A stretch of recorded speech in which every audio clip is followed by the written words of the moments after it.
nature, one has to do with an exhibit. But while we're having you set up, I'm going to call the case. It's case D 575860. Do we have Luba Gonzalez here? Yes. Do we have Enrique Velasquez Gonzalez? And counsel, all the lawyers in the courtroom, make your appearances. Nathan Gibbs, bar number 5965, appearing with plaintiff Luba Gonzalez. Thank you. Melvin Grimes, bar number 12972, appearing with the defendant. Thank you. Attorney Donaldson will know is actually, I started as a withdrawal.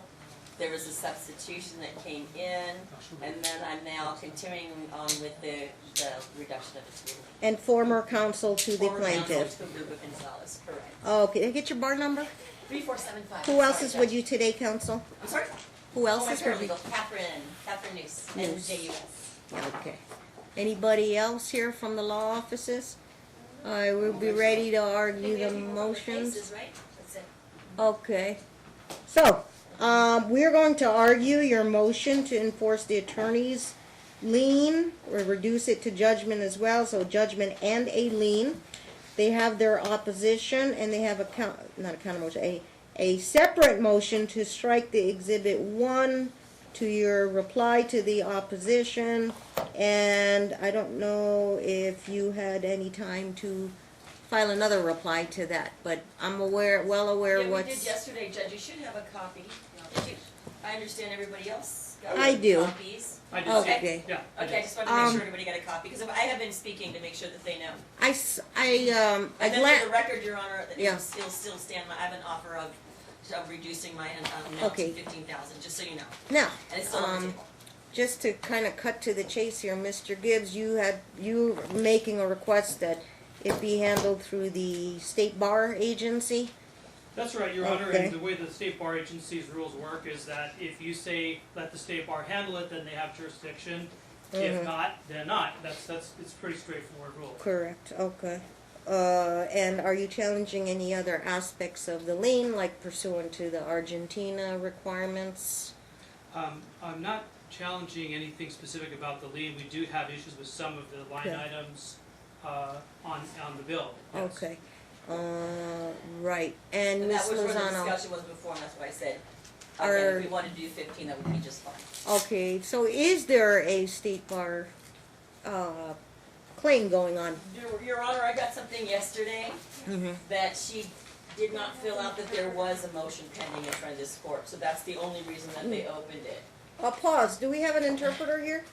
Oh, yes, we do, Your Honor. Your name for the record, I'm sorry, I didn't know we had an interpreter. I'm sorry. for Enrique. Okay. Estela Castro. Oh, okay, come on up.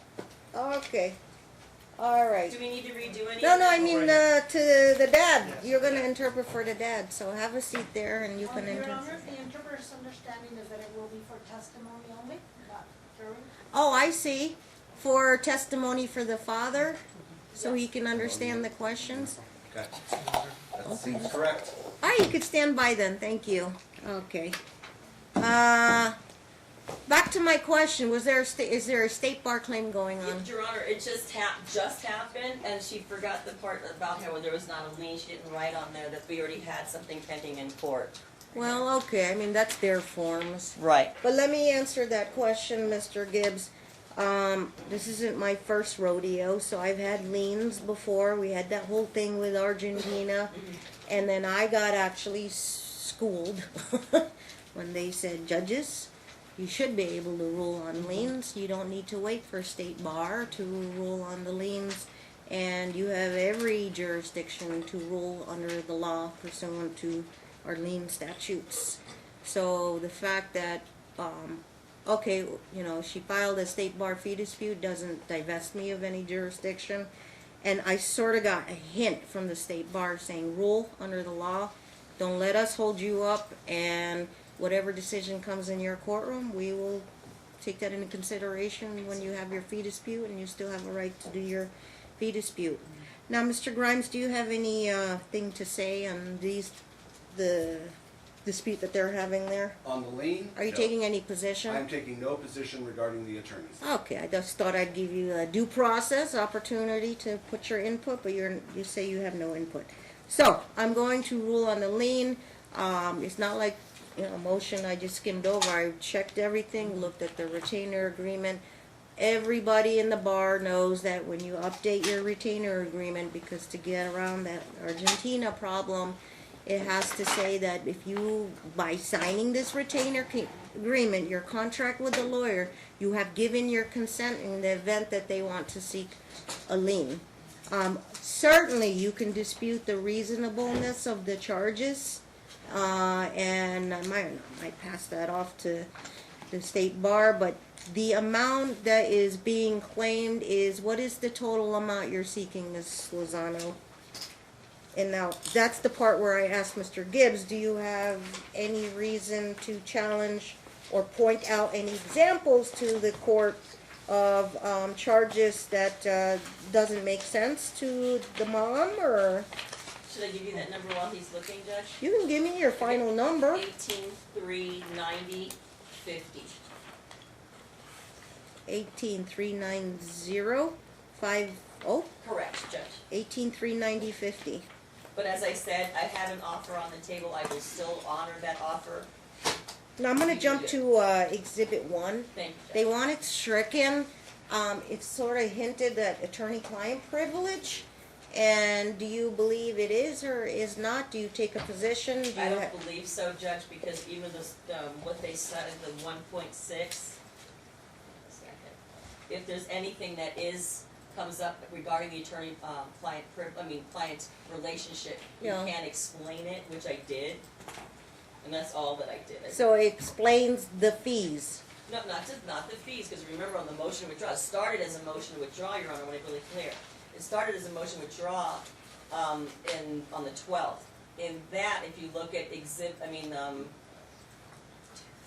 third statement in my affidavit, it's clear that there's two reasons I'm withdrawing, not just because of fees, because I know you have done trials in front of you, and I've had a lot of fees that were owed, and I won't withdraw just because of that. Exhibit 1 is based on the reasons of your withdrawal, and you believe it's not attorney-client privileged. And Mr. Gibbs, you feel likewise, that it is attorney-client privileged?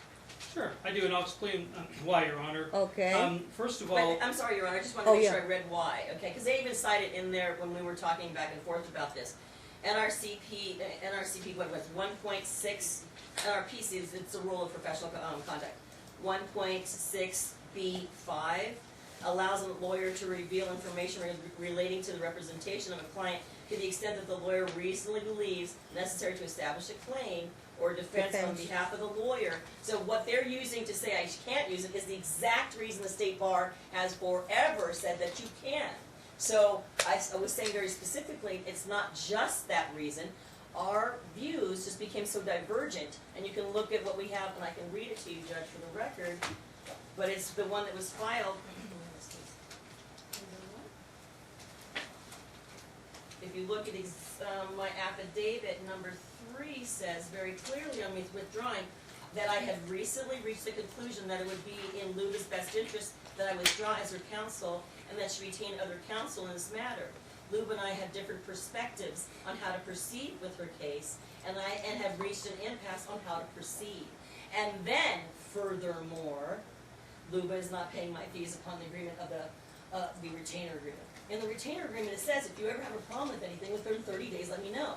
Okay. And never has there been a problem in our representation. So I wanted to make sure it was clear that it's not, they make it sound like there's only one reason. We came to an impasse, because I've had many times where I've had 20, 30,000 in fees after a trial, but we have to stay on the same page when I'm doing representation of someone on issues. Well, That's why I was very specific. According to her, she paid $7,500 down, I think another $7,500, and then you wanted another $7,500 to go into day 2 or day 3 of trial. Mm-hmm. And let me turn that over to you, Mr. Gibbs. Is your math doesn't reconcile with she paid $15 out of pocket, and then they want another $7,500? I think she she agrees that it was 15, and then $500 was paid by Mr. Gonzalez, Right. correct? And then they did ask for another $7,500 of what so.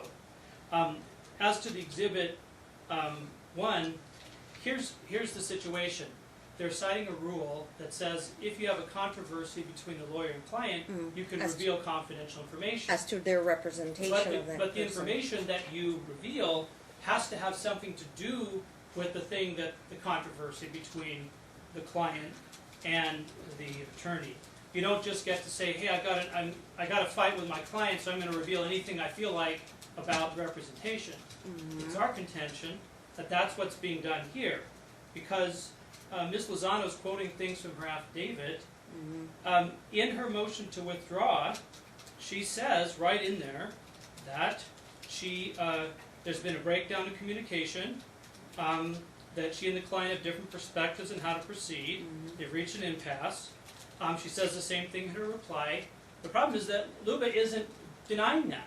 Luba never said, no, that's not the reason. There's nothing in our opposition to the motion to reduce lien to judgment that says, no, we never had any problem. We didn't know that. Nothing like that in there. So she's taking something we never said and then introducing harmful confidential letters between attorney and client to refute something that we didn't contend in the first place. We never said in the opposition that there was no problem with the attorney-client. If Ms. Lozano says there was a problem, and obviously she thinks there was, and she said it repeatedly, then she did. So we believe this letter is privileged. The privilege has not been waived, and the letter is extremely prejudicial to my client. It should be stricken, and I believe you're able to make a ruling on the bill, and it sounds like you're prepared to, without letting this harmful letter be in the record. And I really don't think that you should see this letter. I think that it's very harmful, and there are a lot of things in it my client may not agree with, but it's a highly, in this letter she's basically telling my client things about credibility and strategy. Just so all you lawyers know, I sort of like glanced at it, but I didn't like really read it for what was in there, because then I don't want to like have the unring the bell type situation. And Your Honor, I believe that the position is proper to be sealed because of what she was saying as far as positions with the bar and us and what we've done, okay? So I think it should be sealed, and I agreed to send a stipulation to seal it, but not strike it. Yeah, I don't because want again, him to see it, and I don't want you to see it because it's privileged. Well, let me That's our guess. You position. got served with that, Mr. Grimes, right? So, there's nothing. It was that right governs- there, and I mean, this isn't a sealed case. Any This attorney is would not pull sealed. this. Furthermore, the rules of civil procedure and the rules of evidence say any relevant information, and relevant is defined as information that tends to assist the trier of fact. You, Your Honor, are the trier of fact. This letter lays out exactly what we said. That's why they don't want us to be able to use it. It shows clearly that Luba misrepresented Enrique's behavior for over a year, denying him access to the child, and this letter admits it. But Ms. Well, Gonzalez wait. says- If Ms. Gonzalez wants to get on that stand and tell the truth, then I have no way of admitting this letter. But the minute she lies, I get to refresh her recollection with written document that I did not illegally obtain, is absolutely relevant. There's nothing. Privilege doesn't exist in here. Privilege exists on Charleston. She has an issue with it, that's where it goes, not here. Reconcile that though with the rules of confidentiality. Apply or not apply? 1.6, the one they cite to 1.6. Rules of professional conduct do not govern govern how we as lawyers act, and we answer on those to the bar. We do not answer to, we address the rules of civil procedure and the rules of evidence. Yeah. Okay? There is nothing in the rules of civil procedure that deny this admission. I obtained it legally. Okay? If I had obtained it illegally, then we have an issue. I obtained it legally. It contains information that is absolutely exculpatory, and based on this letter, would have changed the entire case. You still have before you custody, withholding of the child, and attorney's fees. This letter is relevant to all three of those issues. And I would contend, Your Honor, that privilege is a rule of evidence. We exclude things that are privileged all the time. In fact, in most trials I go in there, somebody's arguing about some privileged conversation about settlement, and the judge is, whoa, that's privilege. My client has not waived the privilege, and that's what we're asking you to rule on, is to exclude this so that it remains privileged and can't be Does used. not waive the privilege. Your I'm Honor, saying my client's not waived Yeah, she it, but does rule it not can't be waive- used. And your privilege response? regarding negotiations is governed by the rules of civil procedure. it specifically says that negotiations, in terms of negotiations, are not admissible. They're not admissible, Okay? right? That is not the case here. This is attorney-client privilege. Which is also wait. inadmissible. And Right. when you file a pleading that calls into account somebody else's conduct, she followed the rules. She submitted evidence to support her position. Why she's I have it withdrawing. legally, and it is relevant to this case. The other option, and Ms. Gonzalez is now on notice without record, that if she gets on the stand, she's going to be called, and doesn't lie, there's no way for this to get in. Okay. All she's So, got to do is tell the truth. Subsection 5 says, a lawyer shall not reveal information relating to representation of a client unless the client gives informed consent. The disclosure is impliedly authorized in order to carry out the representation, or the disclosure is permitted by paragraphs B and D. So if you read paragraph B, okay, be permitted, a lawyer may reveal information relating to representation of the client to the extent the lawyer reasonably believes necessary, and you go to subsection, is it 5, Ms. Lozano? Yes. No, oh, wait, Yes, 5, It's 5, Judge. 5. right? To establish a claim or defense on behalf of the lawyer, Ms. Lozano, in a controversy between the lawyer and the client or former client, to establish a defense to a criminal charge or civil claim. So is a state bar fee dispute or a notice of attorney's lien a civil claim? I would think so. Yep. Against the lawyer, based upon conduct in which the client was involved, or to respond to the allegations in any proceeding concerning the lawyer's representations of the client. So it was Luba complaining about the legal services. Mr. Gibbs would argue, no, that wasn't that, so that the letter wouldn't be necessary. Or were you using it to establish the payments, the dispute you were having with the claimants about the payments, or why you sought replenishment of the retainer, or to clear up any misunderstanding about why you couldn't continue on as the lawyer? That was exactly it, Judge, because if you look at the meat of their entire motion, it's all because of money. So if it has Oh, to do because with of money. money, And it's what is not in because that of money. letter there that talks about her conduct as a parent? We came to a point where both of us just came to an impasse, and that's exactly what I put in my motion. Mr. Gibbs's concern is that it talked about the merits of the case and that she didn't waive it as the client of attorney-client privilege. I don't believe it talks about the merits. Now, I'll of the tell case. you what, I mean, I haven't decided yet, but if you use this letter, you're looking at the declarant of the letter right there. You'd have to call Ms. Lozano as a I witness. don't, actually. There's an affidavit that is attached to it that says it's authentic. She's also here. She has just asserted that she submitted the letter. You might hold her hostage for this trial to put her on the stand to question about the authenticity, the contents of that letter as it pertains to custody. Look, I'm still... Which again, I could not testify to Correct. because I would not be able to. Well, I can't go outside of the document for the one purpose it was used for. It's and only for the again, purposes. all I would ask is, did you write it, and is it your letter? That makes it Just as long authentic. as you ask the question if I think Lou was a good mom, sir, wonderful, she's a great mom. And Your Honor, So you just can't do that without opening And, yourself up to poor that. Mr. Gibbs, and when he found out and he saw that, he had to Yeah. take his client's position, but it was already served on Mr. Grimes. But the question is, Mr. Grimes be able to use that? Let me just start back with the basics here. Can they write a letter to defend themselves on their representation? The rules of professional conduct permits it if they are being attacked about their way they were handling the case or legal representation. So the letter is not privileged to the extent if it has to do with fees or a judgment or explanation why they want to withdraw. Second of all, about attorney-client privileges in terms of the merits of the trial, is it relevant to the court? Is it relevant to the court as a matter of public policy to know about what the contents were? Well, she can be here to testify and defend to what the contents of the letter is, but I think Mr. Grimes' intent is to use it, to impeach Correct. impeach if she makes a statement about the letter, but you're using a hearsay letter, which is a letter served for another purpose. So if it's served to defend Ms. Lozano's actions as a lawyer, it is not to offer the truth of the matter asserted, is it?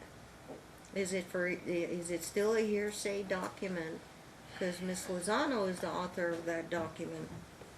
Would not be hearsay, Your Honor, because it is not being presented for the matter asserted, but rather to her credibility. To test which her is an exception. credibility. Well, I think that's an indirect way of saying that it's going to the matter asserted. And, Your Honor, just to be really clear, Ms. Lozano is saying she offered this letter. You have to look at the purpose, and I think you've honed in on that. It's fees and Okay, representation. But she's saying, because all we talked about in her opposition is about money. It was an opposition to what? A motion for money. We didn't talk about the reasons for her withdrawing because they were moot. I had substituted as counsel. You're right, that we was weren't moot. talking about the reasons she got out, but we didn't refute it. We didn't say she didn't either get out because she didn't get along with the client. We never said that in the opposition. What this looks like, Your Honor, to be quite frank, is the attorney and the client had some kind of spat, and they're doing a number on her by introducing a letter which is highly improper and has nothing to do with the merits of what their motion is about, and that's why it's completely inappropriate that you even open that door to allow this letter to be in the record. It's not something you should review. It's not something that he should be allowed to use to take some letter between an attorney and client and use it to impeach my client who never made the statement in the letter. Her attorney did. And I will still stipulate to seal it. And I'm left to what case law or statute allows legally obtained relevant information to be stricken. It doesn't exist. They can't cite it because it doesn't exist. Well, I think If it's I had also- obtained this letter illegally, there is case law. I didn't. I was served it legally and I have it rightfully. Okay? I am looking at the rules of professional conduct and I'm not offering it for the truth of the matter asserted. Okay? What I am going to be offering is if she tells a misstatement or lies on that stand, then I intend to admit it to impeach her. And if that requires that I send a subpoena, bring Ms. Lozano back to authenticate the letter, I'll do so. But again, I'm back to where I started. There is no statutory nor case law Yeah, basis but Ms. to Lozano strike said, it. I'm bound by attorney-client privilege for purposes of the merits of the That's case, if I the ask her about custody. her opinions of it or her opinion of her client. If Proceed. all I ask her is whether or not that is her letter and whether or not she signed it, that authenticates it. I'm not introducing it. My intention is not to introduce it for the truth of the matter asserted, but rather to refresh the recollection and to attack the credibility of Ms. Gonzalez if she And what, chooses the- to misstate. The court then would just say, give it whatever weight it wants to give it, whether it's true or not. And again, Whatever- I reviewed this last night. If Mr. Gibbs found case law or statute that allows you to keep out legally obtained, potentially relevant information, I'm all game, I'll look at it, and if I agree, I'll withdraw my objection. But that's where we're at with this, is there's no basis. They keep bringing up rules of professional conduct.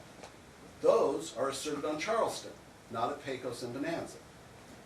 And if there's an assertion there, head down there. If they disagree, then let's make case law, certify the issue, let's rid it, we'll draw this out another year and deal with those issues. But there's no case law, there's no statute. It was legally obtained and it is potentially relevant. And only if it becomes relevant will it come in. Well, our And it's position- easy for her to avoid. And your rebuttal, Mr. Gibbs, and then I'll rule. Well, I think the rules themselves provide a number of evidentiary rules why it should be kept out. And I think those can be addressed if it's offered. My client has not testified on this issue yet, so I'm not sure that the opinion of what her lawyer thought they talked about could be offered as some way to impeach her. If she said something completely different than what she testified to before, or said in an affidavit before, that would be different. But I don't think it comes in any way. And I think just in one final shot, I think that the this issue if it doesn't go the way that we're arguing, I think it has ramifications for the other issue before you in terms of the request for attorney's fees, because I think my client may have a very serious issue that's now arisen with the bill as far as the value of the services rendered when her lawyer discloses confidential information like this. I think that certainly diminishes the value of what she did. If she goes and she sort of damages my client's credibility by introducing such things into court, which again, they're not related. Understand, under this rule, you can introduce things to defend yourself from your client, but nobody said that those reasons were being controverted here about why the communication broke down or why the relationship ended. To answer a question you asked before that I didn't get a chance to respond to, specifically I have an issue in the bill with anything that pertains to the attorney pursuing her own interests. Anything on that bill where the attorney is Charging to do the motion for filing the the lien. motion, Yeah. serving the motion, filing for an OST on the motion, arguing the motion, those are not within the scope of the representation. Those are outside the scope of the representation, and those are time that the attorney spent to further her own interests, not my client's. So I think, and I also wanted to point out, I pointed out in my opposition that she didn't attach a copy of her bill. So I didn't have an opportunity in writing, because the movement goes last, to get into the nitty-gritty of that. And I think, frankly, a person that has a small claims court has more opportunity for a hearing than a quick motion hearing. And I would say that if you are inclined not to let the bar resolve the issue, and I think another reason you should let the bar resolve it in this case is because it contains potentially harmful things which could influence your decision in this case. If you let the bar do it, those people aren't going to do it this case. Based on you lawyers' And Judge, experiences. I want to make sure it's really clear from the record. Yeah. On page 2, lines 27 and 28 are exactly what he said he didn't do. Afraid that her rights and efforts in the dissolution matter would become undone. Okay, that's what I was addressing. What was going on? The meat of the case, not just the money. He's saying it's all money. No. He brought up what was going on with the meat of the case. All that means is that she's afraid she wouldn't have an attorney if she didn't go out and get one. That's My not what question it to all was. you Page lawyers 12. is, I'm sorry? I don't know if you guys been done these fee disputes before, but how long do they normally take to turn around? There's several months. Several Typically. months? Agreed? From what you see? And Yeah. I've done one and it was 3 or 4 months. Yeah, they're not quick. I gotta be able to count. You're gonna be quicker than my next trial date. We would have an evidentiary hearing if you're challenging some of the fees line item by line item. Yeah, which we would need And to do. I could do it here, or you could do it Which at has state never been bar. raised, Judge, and in my retainer it So, says if you have a problem within 30 days. I try to please give you raise it. guys choices, if you Okay. prefer to go there. I mean, what I'm inclined to, I'll order that, number one, I find that the motion of withdrawal was kind of moot because the substitution of Because it attorneys changed, yeah, was there. she changed. But in line with that, it was never challenged that you were going to withdraw. So to state your basis for the reasons of withdrawal, obviously to defend your position, it was never challenged because she immediately switched attorneys, and so I'd be inclined to say what was your Exhibit 1 really necessary because you already substituted out.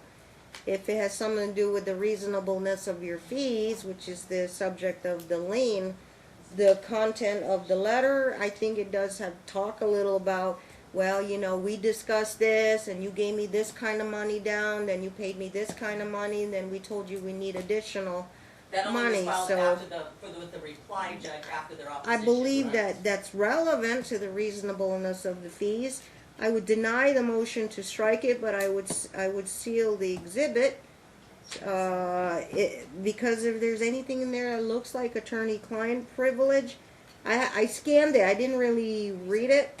Then I would be inclined to seal that Exhibit 1 to shield it from any type of And that's what I offered to do, a attorney-client stipulation on, Judge. privilege matters. Now, I'm the only trier of fact. We don't have a jury trial here, so separating things out, I really don't know. I glanced at it. I was like, well, it kind of looks like attorney-client privilege stuff or the merits of the case. But then the question goes to, you know, Mr. Grimes got served with it, and now it's a sealed Exhibit 1, is he prevented from using the letter to impeach her? I guess we'll cross that road when we get there, when the objections are raised. So, your letter, Exhibit 1 is sealed by order.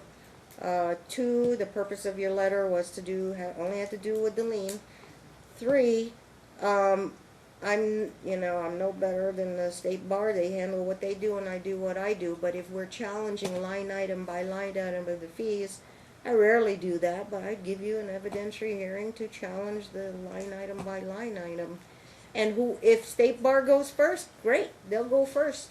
Tell them I've got a trial waiting and I'm going to be out till August 12th. And it's a race to whoever gets to do the trial first, the state bar or me. I will set you down though for August 12th. If it resolves sooner, then I'll do that. Okay? You guys can always meet and confer and So as negotiate to the motion to it. reduce the attorney's fees to judgment, it is? It is, but the amount is the one that's in So it's question. granted, but the amount is questioned? Yes. And then what do we have to do in the I order? see you don't have any Argentina issues. I see Right. that you have in the actual order in your retainer that says, yeah, by signing this, I consent to the court's jurisdiction to hear any liens. I can't give you anything reduced to judgment.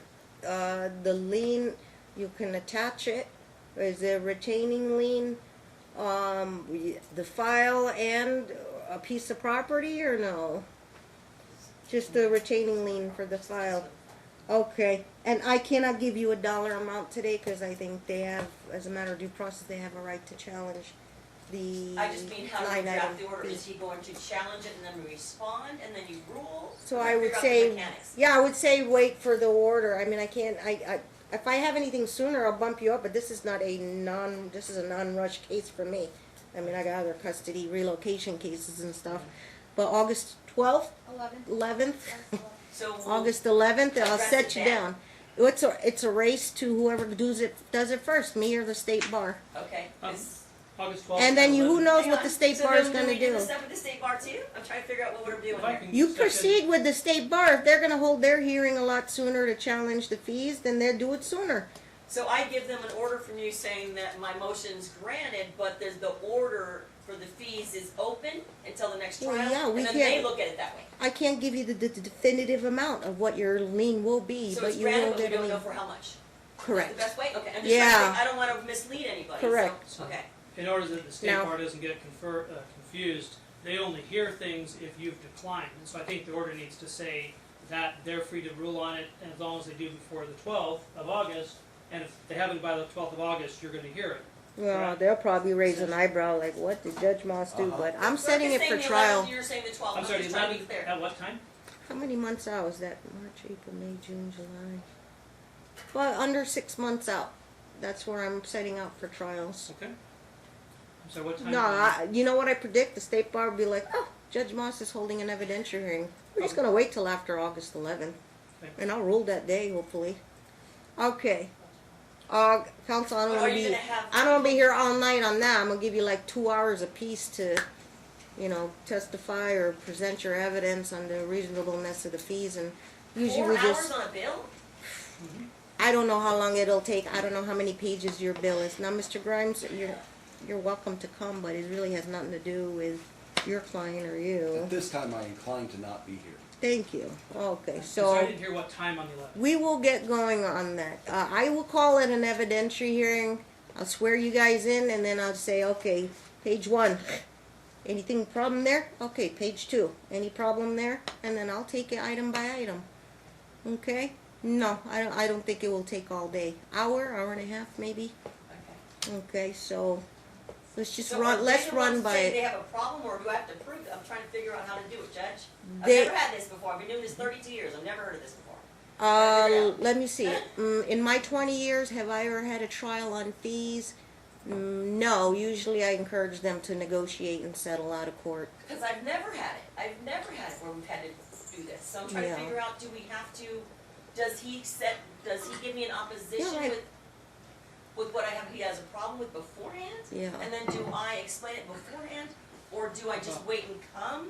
How about I just don't want to waste the court's time. How about this, you show up, give me an itemized statement of your bill, Got it? and I tell Mr. Gibbs, page 1, you got a problem, page 2, you got a problem, Okay. 3, you I got a just didn't know if he was problem. giving me that ahead of time and I had to address it. Right, Okay. I can do a pretrial memo if you want. no pretrial. No, Just, okay. you know what, just, What? identify which items. Okay. Cause then If if he does you, that ahead of time. if you don't object to certain items, I don't need to talk about it at the trial. Agree. I agree, yeah, Okay. I agree. Informal trial, I got it. So yeah. he's gonna, like in a letter, tell me ahead of time when he has a problem? I mean, I can, I could do that. I just need to know if that's what he's doing. yeah. I'm sorry, what? No. Oh, yes. I'm gonna do a trial order on this, an informal trial order. So, Okay. I mean, if you, can you wait till August? You need to come back sooner. I just don't know how quick the bar is, because we're gonna answer right away, let them know that you have already done an order, and I then will they're tell gonna, you. then they're gonna make a position pretty quickly. I could squeeze you in on a Friday, We could do Friday. Mr. Gibbs. Depends on the Friday, but yeah. Well, not this month, I'm booked. Let me see next month. Next March is booked. April. May 1st. How's that? After my gambling court. So, well, I'll check my schedule. Friday, May 1st. Sounds good, Judge. I think we do them 10, 11. You want afternoon or you want like 11 a.m.? Afternoon, 1:30 That'd be perfect. on a Friday?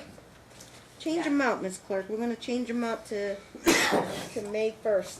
May That'll 1st be a is lot fine. sooner, and the State Bar will definitely sit this one out. So he'll get me something ahead of time, and then we're gonna deal with just those issues, or we're gonna go page by page? So, Mr. Gibbs, May 1st, what do you need, like a month Yeah, to show your, a month before, it's okay. yeah, thank you. I'll give May you a 1st month. At what time? You may, do you want him to, you file it. You wanna file it in the D case? Yeah. Okay. A statement of Objections to objections or charges, something, okay? plaintiff's And then objection. do I need to Oh respond, wait, or don't just- use no, the no, word no. objection, No, cause no, the no. clerk's office downstairs thinks it's a discovery or TPO objection, don't. So just say plaintiff's list of items, Your Honor, disputed items. just, I don't know, third party sitting over here looking at this. Yeah, I'm not sure filing it is, maybe not necessary, yeah. I think they could e-serve and e-serve your law clerk and. Yeah, and or it you know, doesn't you could become a just part of drop the record, courtesy, don't file it, just drop courtesy us. Okay, Okay, 'cause 5120 it is, And Your Honor, do we, right, I cause don't want any nothing, problems in my bill. Do I redact anything with our conversations? What would you like on that? I don't want any problems. okay, standard procedure, we redact. Is it gonna be a If there's a challenge? confidential, I wanna make sure. I think most attorneys, I why I ask Just them in to case, just in redact. case. That's why I don't think you should file it. Right, Oh, we and, might need to. and when you bring it, it's redacted. You should redact And when I your, file, I redact too. because it could be exhibit 1 as a trial exhibit, so redacted, please. okay. And I'm sorry, what time on May 1st? 1:30, 1:30. Mr. Gibbs. There, I got you And then did you 3 months require sooner. a responsive pleading, Judge? I know what he's doing, but am I just coming? Just come. Okay, Why you not? said informal, I just didn't Why wanna. create more work for you That's guys? why I But don't want to unless you want me to do it. yeah, Okay. get it resolved. We'll And get then to is the there amount. an order that will be necessary from today? No. Okay, minutes. Matter set for a brief evidentiary hearing. Okay, 1:30, I'll have you out of here by 3. okay. Okay? Sounds good. We'll move quickly. So, Mr. Gibbs, the ball be in your court. You start off whichever first thing you challenge, and then I rule on your disputes. Okay. Okay? All right, thank you. Okay. So, And Ms. then, Your Honor, Lozano, if I don't can have a prepare. certified copy of this, because I wanna make sure that the bar knows what's going on. We have this order, because we're gonna have an order from today's Oh, note okay. allowing I it. hereby order, number 1, I find that the motion to withdraw was moot. It was never challenged and there was an immediate substitution. I hereby order that exhibit 1, motion to strike is denied, but I will seal the exhibit 1 in the event that there's any attorney-client privilege in there. But it will, I find that the court is inclined to grant the lien. The question is how much will the lien will be. I find that the retainer agreement contains language to avoid the Argentina problem. And then I find that we have an evidentiary hearing on the reasonableness of the fees. I would like Set to for May prepare an 1st. order just Thank so that you. we can give one to the state bar, because they will be asking. If I could review and sign off. Mr. I would Gibbs wants to sign absolutely off. Do you sign waive? I don't, yes, I waive. You Okay, waive. so I'll just have to submit to Mr. Gibbs and note that he's waiting. Thank you for Thank you, Mr. preparing. Gibbs. I'll see you guys on May 1st. Mr. Grimes is excused on May 1st, and he Thank you. doesn't have to come. Thank you. All right, so we are in day, this is listed as day 4. Is it day 4? I believe it's 3. I think it's 3. I don't know why I said 4 in my Well, because calendar. I think this was supposed to be 4, and we were supposed to have a 3, and 3 got canceled, so 4 became That's 3. probably correct. So yeah, That sound and right? I was thinking 3. It's the third Okay. one I know about, but, okay. Any procedural matters? I'm about to pull up my notes here and see where. Oh, I see, right. Oh, hang on.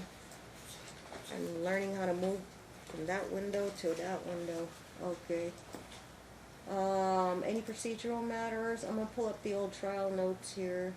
Gosh, what was the last thing? Exclusionary rule is in effect, and we have 2 potential witnesses in the. Okay, so Nelson, we got, if they're testifying in the court in this trial, they have to wait outside.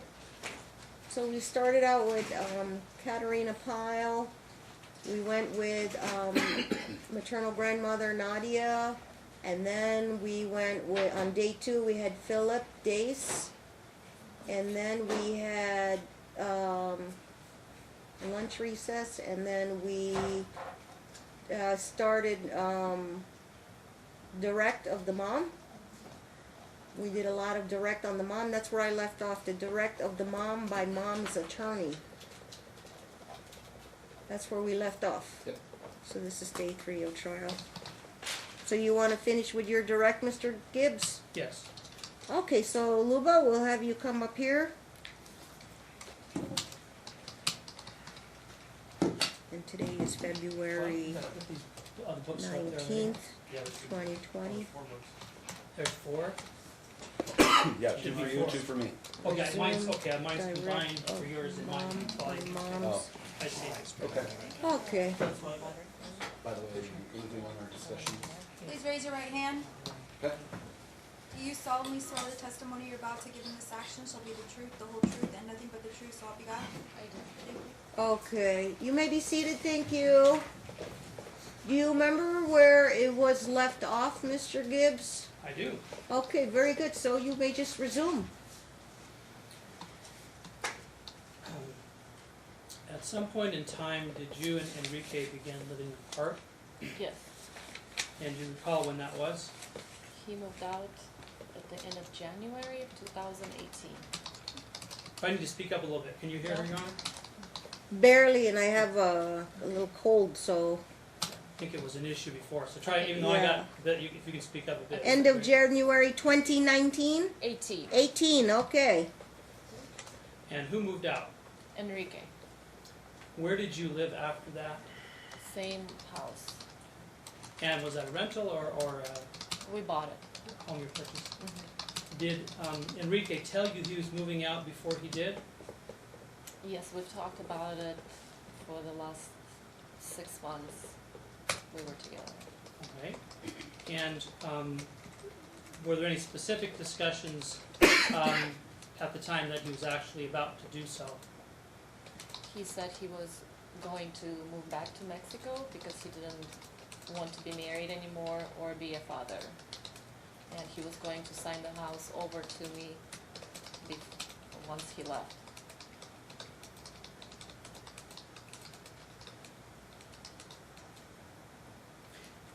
At the point when he was having this conversation, was he employed? No, And how long had it been since he was employed when he had this conversation? he got fired from his job maybe 8 months prior. I can't remember for sure.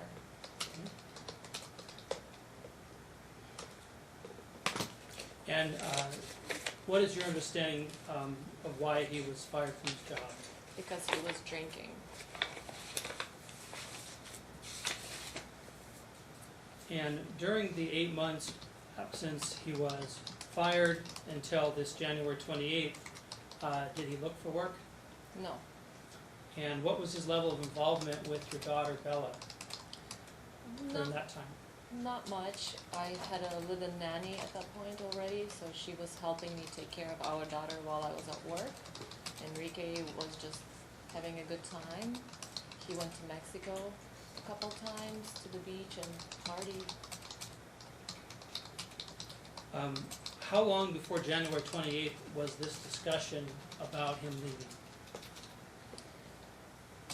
We were talking about it on and off pretty much since I was pregnant. Was there a final discussion before he actually did it? Yes, I wanted to make our family work, so I said, why don't we go back to the city where we fell in love the first time in Mexico. It was in Tulum, so we took a trip and it went horrible. And I told him, okay, you make it very clear for me you don't want to have anything to do with me or the baby, so you're free to go. And when was that trip? We took the trip, it was in December of 2017, we spent the New Year's in Mexico, and we came back beginning of January 2018, and I gave him till the end of January to make arrangements. So just to be clear, was it mutual or did he tell you he was leaving in January? It was mutual. Okay. And this conversation you referred to where he said he did not want to be married or be a father anymore, when did that take place? That took place, we talked about it throughout the whole time I was pregnant.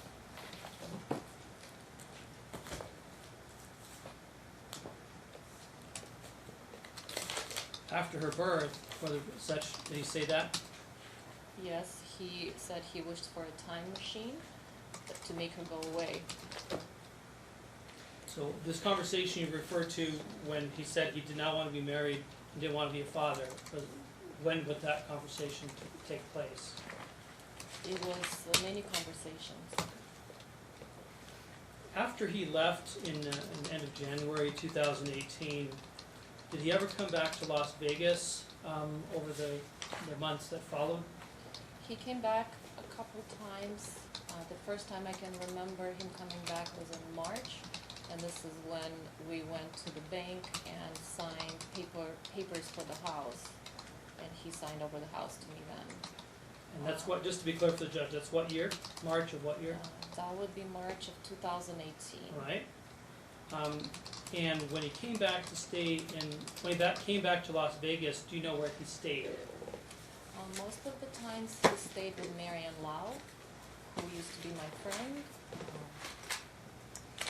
At the beginning, I let him stay in the house on the couch because I wanted him to spend some time with our daughter.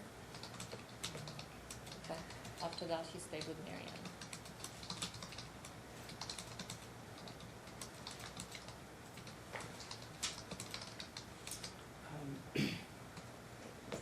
Did he spend any time with Bella during that time in March you referred to when you signed papers at the bank?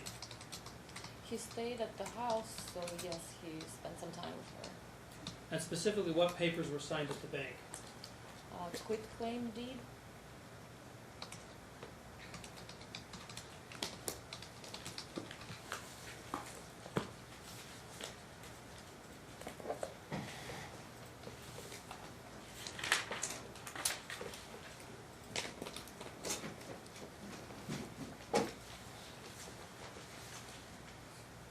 I'd like you to look at what's been admitted as Exhibit 8 in the small book. It's plaintiff's exhibits. In front of you.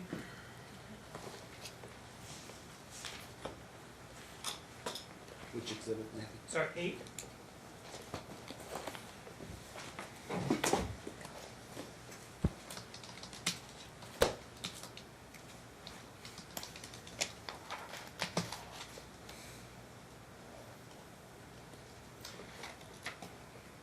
Do you recognize this document? Yes. And what is this document?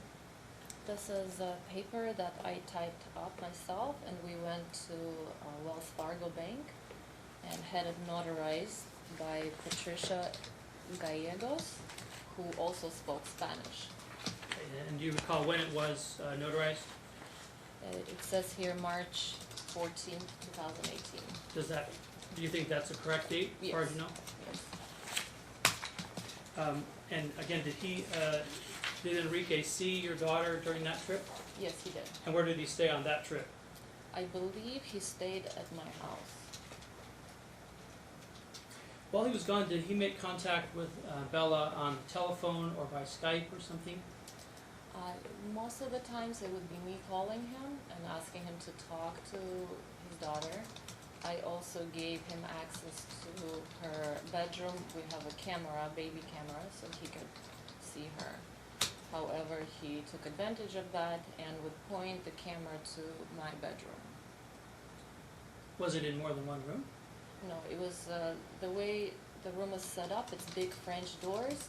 When you look, the camera is back here, and when you look through the doors, my bedroom entrance is straight ahead. And I have asked him about it, and I said, please don't do that, because then I will have to not let you use the camera anymore. And what came of that discussion? I let him use the camera for a little bit longer, but then I could see, because you can tell when the camera is moving, so then at which point, a few months later, I told him, I'm gonna have to not let you do that anymore. Okay, and when was that? That was closer, honestly, I don't remember. It would be, I was already dating Phil, so it would be after May, maybe July. And was he able to, prior to that, access that camera from his end, or did he need to contact you first? No, he was able to access it from his end. Did you ever get any information how often he utilized that to No. interact with Bella or No. to see her? No. So you don't know, do you know how often he did? No.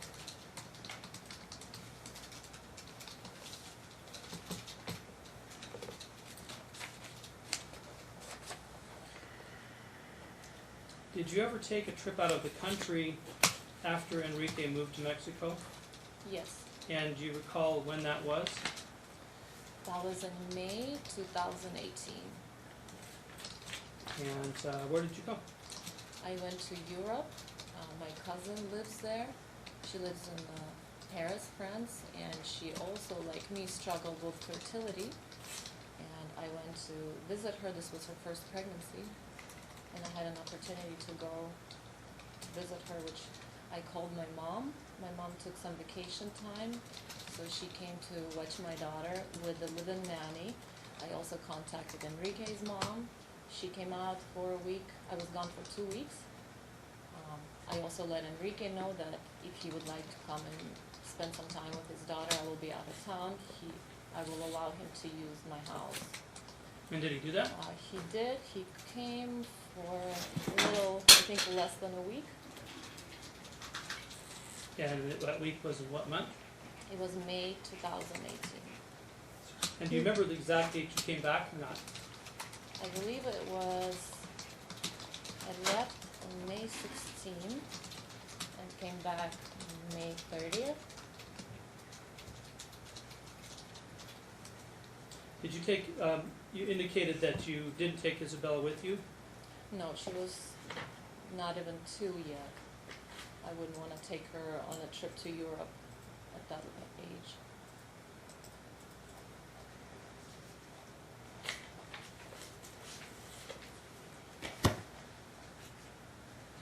After you returned, when you returned, was Enrique still there? No, he was staying with Mary and Lau. And do you know when he left that to go back to Mexico? I don't. After I came back, I knew he was still in town, but he did not come by to see Bella. How do you know that he went back to Mexico instead of staying in Las Vegas? Because I would communicate with him sometimes over the phone, and I knew he would tell me he was in Mexico. When was the next time after that trip that Enrique saw Bella? I think it was probably in August. It was Bella's birthday, so I asked him if he would like to plan a birthday with me, which he didn't. He just came out, and I also contacted his mom, and his mom came as well.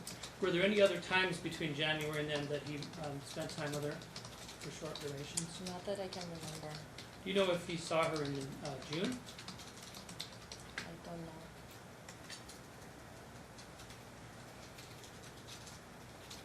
How long did he spend with her in that trip in August? He saw her for her birthday, and maybe one other day. Was Enrique present in April in Las Vegas? I don't know.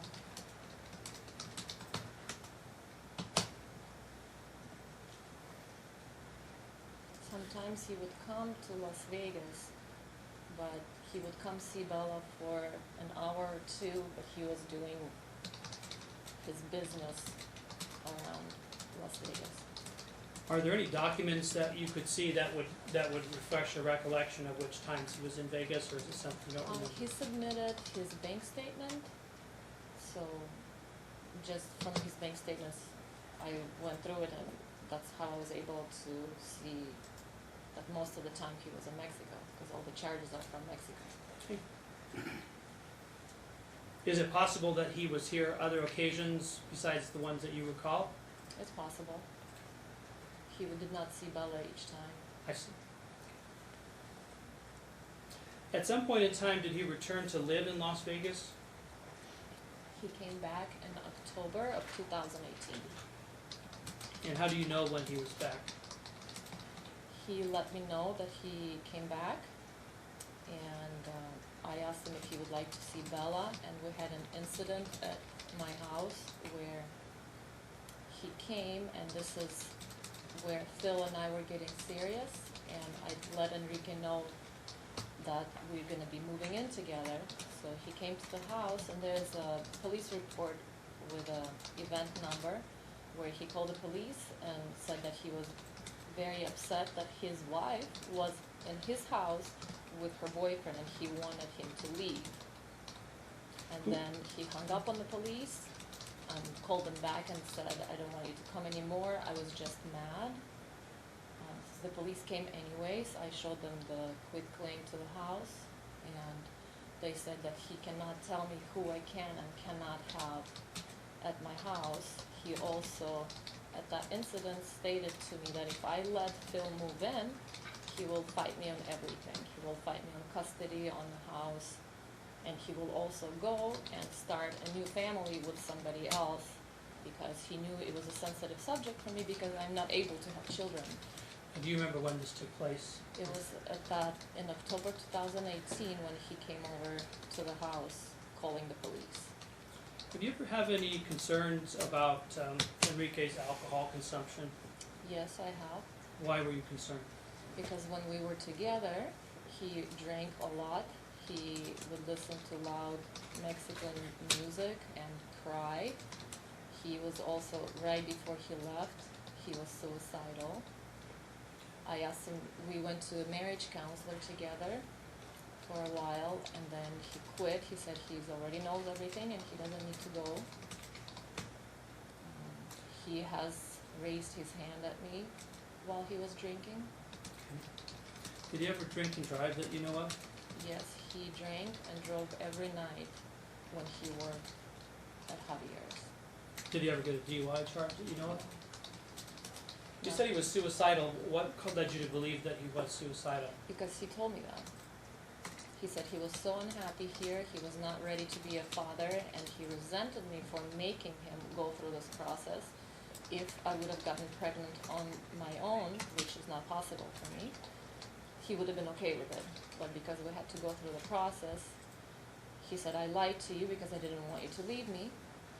And then one day before the egg transfer, he got very drunk that night and he started packing. He was screaming and yelling at me. The procedure was very early in the morning the next day. He came in the room drunk, tried to wake me up. He got on top of me. He threw blankets off of me. I had our dog next to me. His name is Misha. He was sitting next to me shaking, and I begged him to please stop. The next morning, he couldn't remember what happened. Okay. I believe we talked about that the other day some.